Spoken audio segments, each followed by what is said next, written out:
Hello, my name is Heather and welcome to lesson number 9 on clusters. Load up your number 3 brush right up to the ferrule again.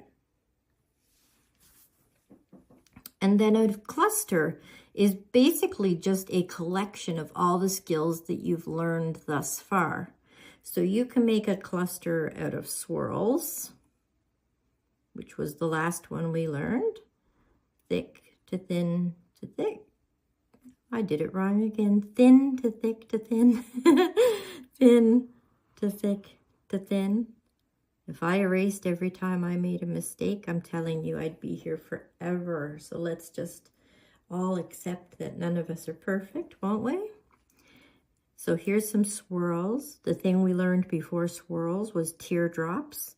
So let's add some teardrops. Once again, make sure you aim for a center point. We learned lines. So let's add some lines.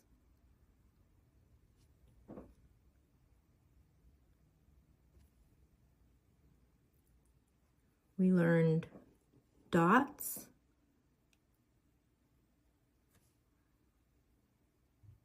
We learned stars.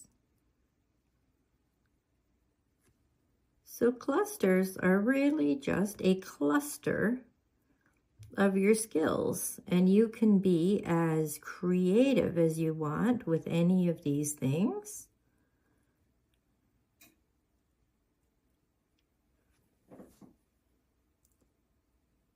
And then you can even go back.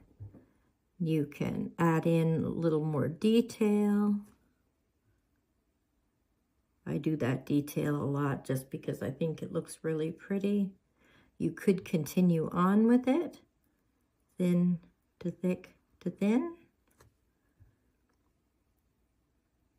Thin to thick to thin. Some more dots. Let's do almost like a little flower out of teardrops again. And you can just keep going. You keep going until you've filled the space that you want to fill. And that becomes a cluster. So be creative, have fun. Don't let your imagination limit you. Just go crazy and enjoy the next lesson. Take care and have a great day.